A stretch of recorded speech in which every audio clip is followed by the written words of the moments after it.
Germany's Chancellor Olaf Scholz pressed China on its support for Russia in Ukraine during talks in Beijing on Friday with Chinese leader Xi Jinping and Premier Keqiang. Scholz also addressed controversy over economic and human rights issues. He is traveling with a business delegation and has faced calls to reduce Germany's overdependence on its biggest trading partner. Now, allies like France and the US are critical of the visit. Now, while Scholz was outspoken on Russia, Keqiang didn't even mention China's ally by name. Both leaders raised the issue of grain exports being affected by the war. And here's what they had to say. China and Germany bear a responsibility for the entire world, a world currently fraught with so many problems in terms of grain supply and energy. China is a big country with 1.4 billion inhabitants. We want to also supply many other countries with Chinese grain. We very much hope that the world grain market stabilizes, and we hope that the international energy supply market also becomes more stable. Because if not, it will be very damaging for the economies, not just of our countries, but of the world. China is an important country. As a member of the Security Council of the UN, China also has a responsibility for peace in the world. I have said to President Xi that it's important that China exert its influence on Russia. It is about the principles of the UN Charter that we have all agreed on, and asserting these principles like sovereignty and territorial integrity of every country. These are important issues for China as well. And for more on this, we're going to bring in DW's Chief International Editor, Richard Walker. He is in Beijing, part of that press delegation accompanying Olaf Scholz on his trip to China. Richard, so as we have just heard, Li and Scholz focusing very differently on the war in Ukraine, while the German Chancellor is referring to Russia. The Chinese Premier doesn't mention Russia at all. What do you make of that? Well, I think, Christine, it would be unrealistic to expect Keqiang to really go much further than what he said. Of course, we've seen earlier this year China and Russia embarking on what Xi Jinping and Vladimir Putin called a no-limits relationship. Xi Jinping, China's paramount leader, having tied his fate very closely to Vladimir Putin. So I don't think you could really expect Keqiang, number two to Xi Jinping, and a man who will be out next spring as part of the latest leadership shake-up here.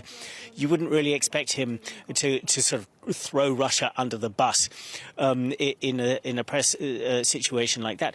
But one thing that he did say, which I think will maybe cause a little bit of satisfaction on the German side, is that he said, I think the formulation was, we can't afford to see any more escalation in Ukraine.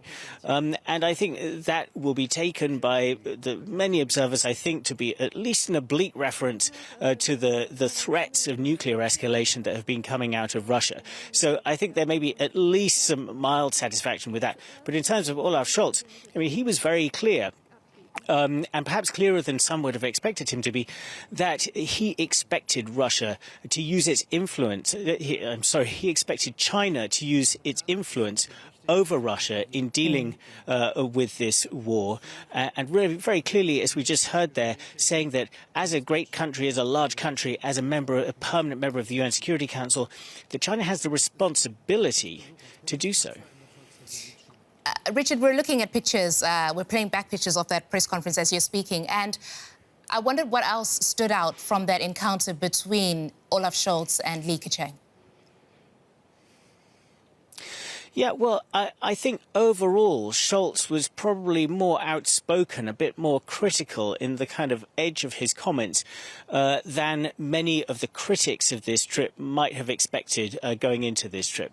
So you remember there's a huge chorus of criticism for Olaf Scholz coming to Beijing, appearing to rush to Beijing very soon after this latest Communist Party Congress here in Beijing, which crowned Xi Jinping for a third term in office, something that many people see pointing to him kind of creating a dictatorial role for himself rather than the sort of the collective communist government that has been the norm here for the last few decades.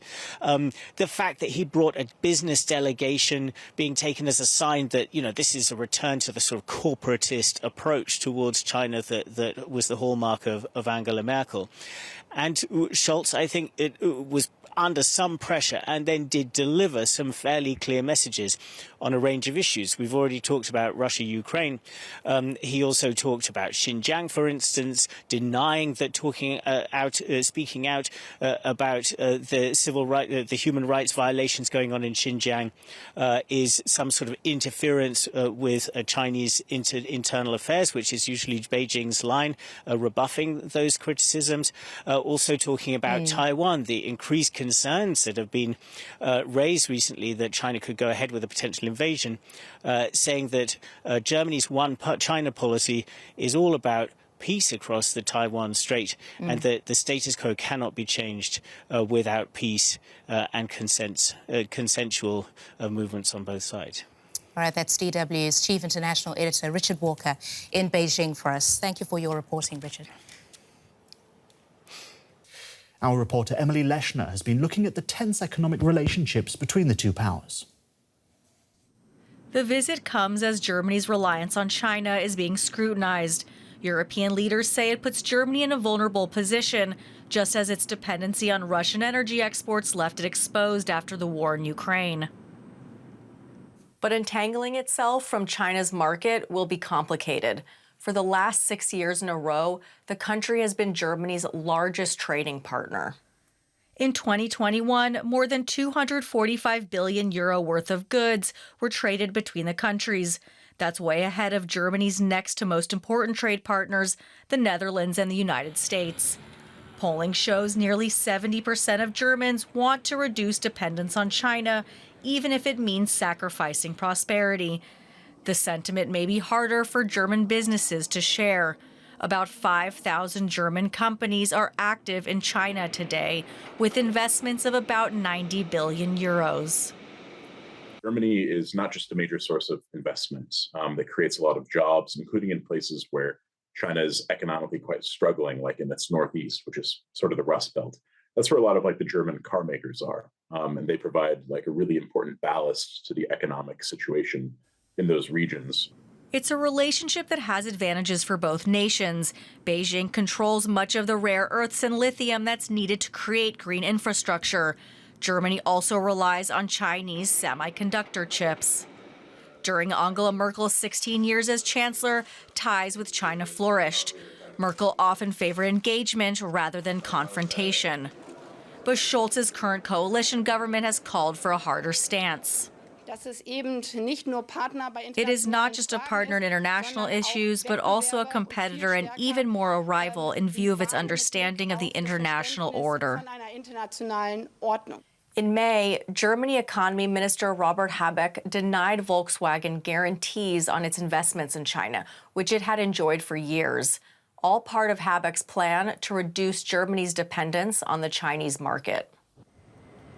Meanwhile, Chinese state-backed and private companies are buying up critical infrastructure across Europe, like seaports and wind farms. A risky competitor or an essential partner?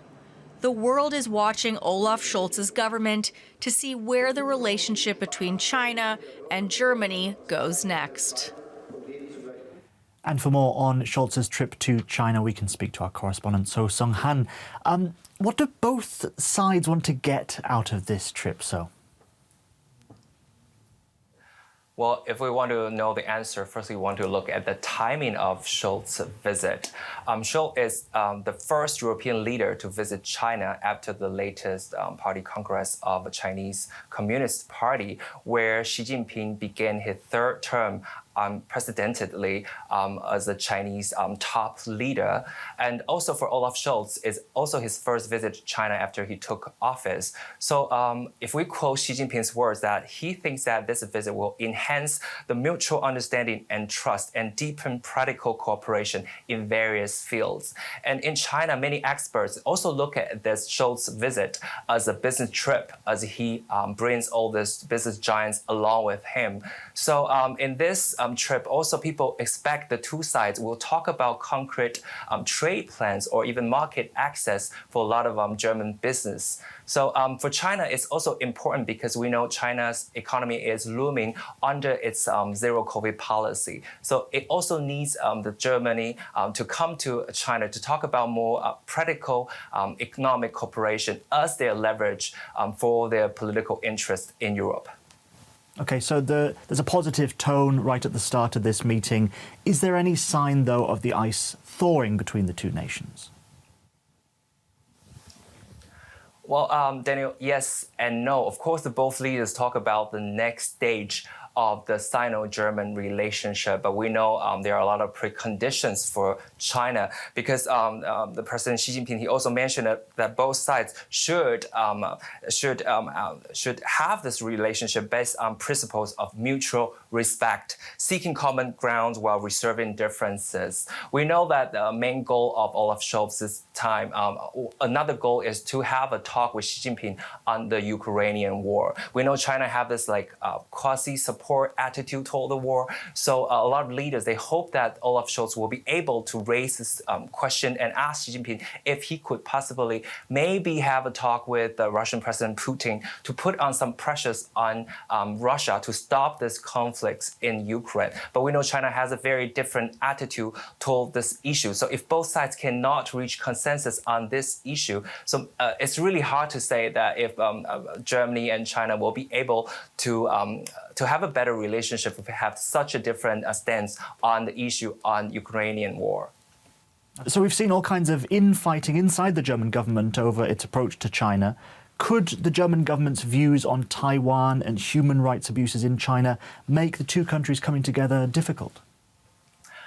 Yes, Daniel, these two are the toughest questions for China because they consider Taiwan problem as their internal affairs and they don't want anyone to have a voice on it because at the same time that while Olaf Scholz is in China, there are a group of European lawmakers in Taiwan where China has a very strong protest against it. And also on human rights issues too, they think that these issues are raised based on unfair accusations on Beijing. So if these Germany want to take a tougher stance on these two issues, it's really hard for the both sides to also have a better relationship after Olaf Scholz's visit.